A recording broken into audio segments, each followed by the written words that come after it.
We want to take Jesus' invitation seriously. That invitation to allow him to train us, to be like him and to do what he does, to love the way he loves.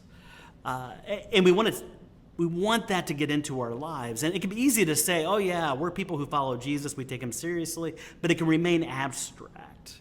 It can stay in a place where we're not sure whether we're doing it or not.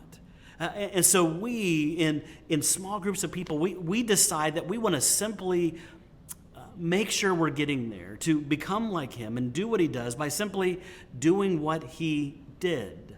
So in Luke chapter 6, there is this snapshot of Jesus' life. It's one day in his life.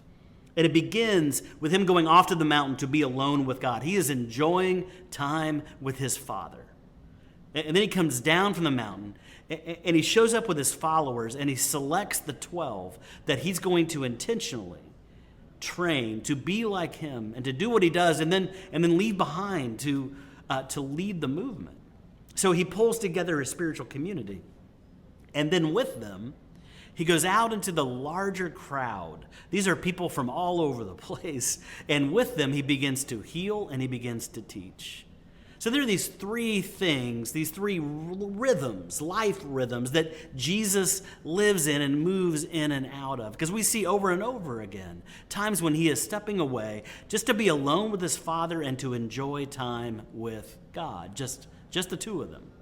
But we also see over and over again, you open those Gospels, those biographies of Jesus, and you can't miss him enjoying a meal together with his people, or traveling with them, or learning with them.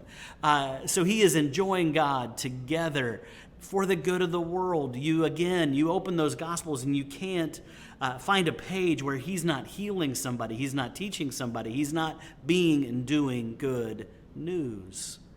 So here are these three life rhythms that Jesus is enjoying life with God together with others for the good of the world.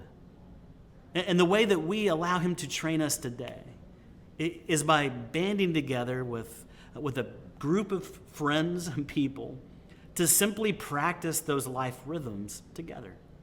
And so we can get together one week and we'll focus on cultivating a relationship with God, enjoying life with him. We may read scripture together. We may pray together. We may worship together. Another week we'll get together and throw down a simple meal and enjoy the meal and the conversation that happens over it. We'll pray for each other, encourage one another. Sometimes we just play together.